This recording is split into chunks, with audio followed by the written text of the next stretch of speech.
সূর্যের গরমে মাথার মগজগুলো ভাতের মারের মতো ফুটবে, জমিনটা তামা হয়ে যাবে, জাহান্নামের আওয়াজে মানুষের কান ফেটে যাবে। এমন এক হালাত হবে ওই হাসরের মাঠে নবীরা যাদের গুনাহ নাই তারাও কান্না করে বেকারার হবেন। ওই অবস্থার মধ্যে যখন আল্লাহ এক এক করে ডাকবেন, আমি আবু বকরকে ডাক দিয়া যদি আল্লাহ বলেন, হে আবু বকর, আমি জান্নাতের সুসংবাদ দিলাম, কি আমল করেছো? আমি যদি আল্লাহর কাছে পেশ করি নামাজ, রোজা, তেলাওয়াত, ওই মহিলার মতোই যদি আল্লাহ বলেই ফেলে, ও আবু বকর, আমার জান্নাত আমাকে দেও, তোমার জানমাল নিয়ে জাহান্নামে যাও। আল্লাহ কেন বলে, যেইভাবে নামাজ পড়তে বলেছি ওইভাবে নামাজ আদায় করতে পারো নাই, আমি যেইভাবে তেলাওয়াত চাইছি ওইভাবে তেলাওয়াত তুমি আমাকে দাও নাই, আমি যেইভাবে জিকির চাইছি ওইভাবে মুহাব্বতের জিকির আমাকে দাও নাই। মানুষ দেখানো জিকির করেছো, মানুষ দেখানো নামাজ পড়েছো। তখন আল্লাহ যদি বেজার হইয়াই বসেন, আমার জাহান্নাম ছাড়া উপায় হবে না। আর হে নবী, আমি চিন্তা করে দেখলাম দুনিয়াতে সূর্যের গরম সহ্য করতে পারি না, জাহান্নামের আগুন আরো কত ভয়ঙ্কর হবে, কেমন করে সহ্য করব? এই ভয় আমি কান্না করেছি। রহমতের নবী কাঁদেন আর বলেন, আবু বকর, ওই হাসরের ময়দানের কথা যখন আমার মনে পড়ে আমিও চোখের পানি ধরে রাখতে পারি না। কিয়ামতের ময়দানে কেমন ভয়ঙ্কর অবস্থা হবে যে নবীরা কান্না শুরু করবেন, আমার উম্মতের কি হালাত হবে। এর এলাকার মুসলমান, হে যুবক ও পর্দার আড়ালের, দুনিয়াতে একটা সূর্যের গরম সহ্য করা যায় না, বেতের বাড়ি সহ্য করা যায় না, মশার কামড় সহ্য করা যায় না। গুনাহ নিয়ে কবরে গেলে জাহান্নামের আগুনের গরম, হাসরের ময়দানে আরো কত ভয়ঙ্কর আযাব। এখনো সময় আছে, তওবা করে নেন। মনে মনে আল্লাহকে বলেন, হে আল্লাহ, দুনিয়ার রং তামাশায় সময় তো কম কাটাইলাম না, মন মতো ঘুরলাম ফিরলাম, আর কয়দিন বাঁচবো জানা নাই। এখন থেকে তওবার নিয়ত করে ফেললাম, আর জীবনে বেপরদায় চলবো না, নামাজ ছাড়বো না, দাড়ি কাটবো না। আল্লাহ হেদায়েত না দিল, যে বললাম, যেই নবীজিকে এক নজর দেখলে জাহান্নামের আগুন হারাম, যেই রসুলের চেহারা মোবারক দেখলে পেটের ক্ষুধা থাকে না, সেই নবীজিকে 13টা বছর সামনে বসে দেখলো, বয়ান শুনলো, কালেমা পড়ে নাই।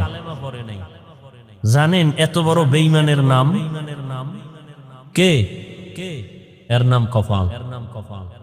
আর অন্যদিকে 27 বছরের যুবক তরবারি নিয়ে দৌড়ায়, নবীকে জবাই করবে।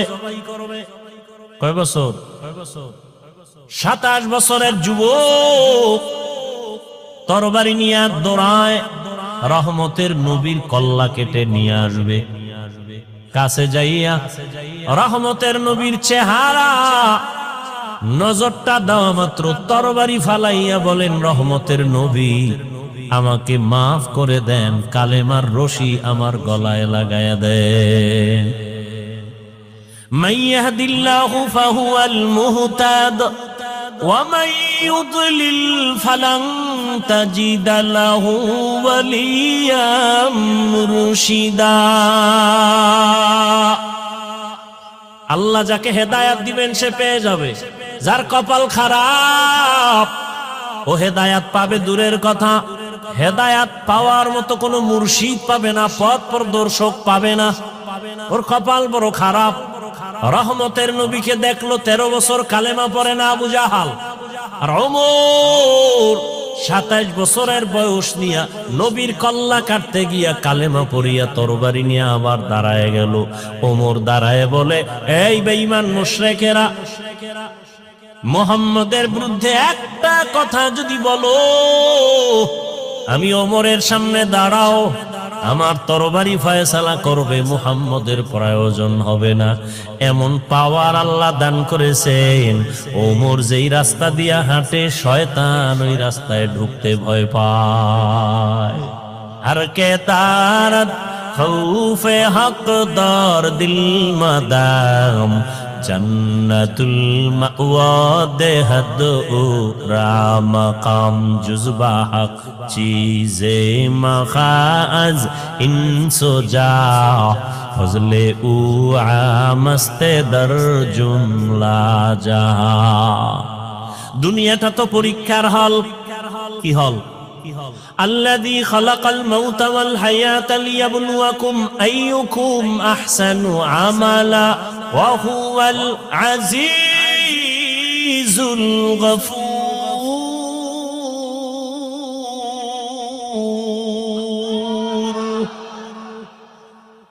আল্লাহ বলেন দুনিয়াটা পরীক্ষার হল, আমি আমলের পরীক্ষা নিব। পরীক্ষার হলে ঢোকার পরে প্রশ্নের উত্তর উল্টা লেখলো, বাধা দেয় না দেয়নি? দেয়। ভালো লাগবে তাকেও কোনো আলাদা ছাড় দেয় না। দুনিয়াটা পরীক্ষার হল। পরীক্ষার হল মানে স্বাধীনতা। প্রশ্নের উত্তর ভালো লেখো, বাধা নাই, উল্টা লেখো, নিষেধ নাই। কেন পরীক্ষার হল? ফলাফলের বেলায় অনুভব করবা তুমি পাস করছো, তুমি পুরস্কার পাইবা না তিরস্কৃত হবা। পরীক্ষার হল দুনিয়াটা। এখানে কেউ নামাজ পড়বে, কেউ পড়বে না। যে পড়বে না আল্লাহ তাকে বাধাও দিবেন না, যে পড়বে আল্লাহ তাকে নিষেধও করবেন না। দুনিয়াটা পরীক্ষার হল। এখানে কেউ দাড়ি রাখবে, কেউ দাড়ি রাখবে না। যে দাড়ি রাখবে না আল্লাহ তাকে নিষেধ করেন না, বাধাও দেন না। যে দাড়ি রাখবে আল্লাহ তাকে নিষেধও করবেন না। যে দাড়ি রাখে না সেও যেই আসমানের সূর্যের আলো ভোগ করবে, যে দাড়ি রাখবে সে একই সূর্যের আলো ভোগ করবে। দাড়িওয়ালা মুমিন যেই গাছের ফল খাওয়ার স্বাধীনতা পায়, যে মুমিন না সেও ওই ফল খাওয়ার স্বাধীনতা আছে। কেন? বলে পরীক্ষার হল, বাধা দেওয়ার জায়গা না, সবাই স্বাধীন। ফলাফলের বেলায় দেখা যাবে তুমি জান্নাতি না জাহান্নামী। ফলাফলের বেলায় টের পাইবা কে পুরস্কার পাইবা, কে তিরস্কৃত হইবা। পরীক্ষার হল। মন্দিরেরও দরজা খোলা, মসজিদেরও দরজা খোলা। মন্দিরে ঢুকো, বাধা নাই। মসজিদে ঢুকো, নিষেধ নাই। পরীক্ষার হল। গানের বাজনা মাইক চলে, গানের প্যান্ডেল চলে, মেলার আওয়াজ চলে, নাচ গানের মাইক চলে, ওয়াজেরও মাইক চলে। এটাই তোমার পরীক্ষার হল। তুমি গানের প্যান্ডেলে ঢুকবা নাকি তুমি কোরআনের প্যান্ডেলে ঢুকবা? পরীক্ষার হল। তোমাকে স্বাধীনতা দেওয়া হয়েছে। তুমি চাইলে প্যান্ডেল গানেরটায় ঢুকতে পারো, তোমাকে বাধা দেয়া হবে না। তুমি কোরআনের বাগানে ঢুকো, তোমাকে নিষেধ করা হবে না। আসিলে স্বাগত পাবে, হেথা পাবে ঠাই।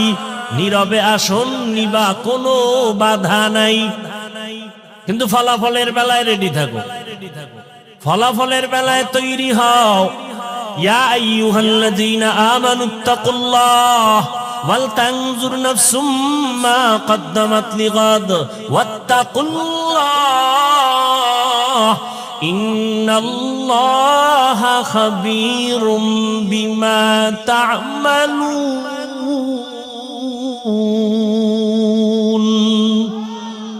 ইকালামে জিন্দা কুরআনে হাকিম হিকমতে উলায়া জালাসতু কদিম জামিউল ইলম ফিল কুরআনে হাকিম তাকাসারাত আনহু আফহামুর রিজালি।